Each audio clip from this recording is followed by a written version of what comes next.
ಚರಂಡಿ ಮುಚ್ಚಿ ಜೀವ ಉಳಿಸಿ. ಬ್ಯೂರೋ ರಿಪೋರ್ಟ್, ಸುವರ್ಣ ನ್ಯೂಸ್.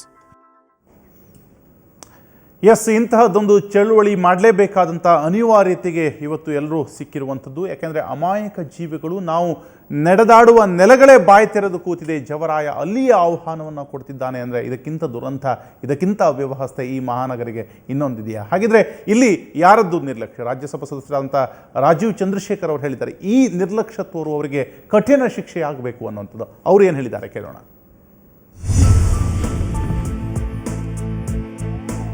ರಾಜ್ಯಸಭಾ ಸದಸ್ಯರಾದಂಥ ರಾಜೀವ್ ಚಂದ್ರಶೇಖರ್ ಅವರು ಹೇಳಿರುವ ಹಾಗೆ, ಬೆಂಗಳೂರಿನ ಬಿಳೇಕಹಳ್ಳಿಯ ಚರಂಡಿ ನೀರಿನಲ್ಲಿ ಕೊಚ್ಚಿ ಹೋಗಿದ್ದ 9 ವರ್ಷದ ಗೀತಾ ಸಾವಿಗೆ ಬಿಬಿಎಂಪಿಯೇ ನೇರ ಹೊಣೆ.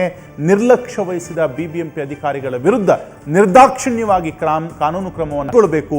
ಬಿಬಿಎಂಪಿ ಅಧಿಕಾರಿಗಳ ನಿರ್ಲಕ್ಷ್ಯತೆ ಮತ್ತು ಬಿಬಿಎಂಪಿ ಆಡಳಿತ ವೈಫಲ್ಯ ಈ ದುರಂತದಲ್ಲಿ ಎದ್ದು ಕಾಣ್ತಿದೆ. ಹೀಗಾಗಿ ಬಿಬಿಎಂಪಿ ಅಧಿಕಾರಿಗಳ ವಿರುದ್ಧ ನಿರ್ದಾಕ್ಷಿಣ್ಯವಾಗಿ ಕಾನೂನು ಕ್ರಮ ಕೈಗೊಳ್ಳಬೇಕು ಮತ್ತು ಅವರಿಗೆ ಕಠಿಣ ಶಿಕ್ಷೆ ಆಗಬೇಕು ಅಂತ ರಾಜ್ಯಸಭಾ ಸದಸ್ಯ ರಾಜೀವ್ ಚಂದ್ರಶೇಖರ್ ಹೇಳಿದ್ದಾರೆ.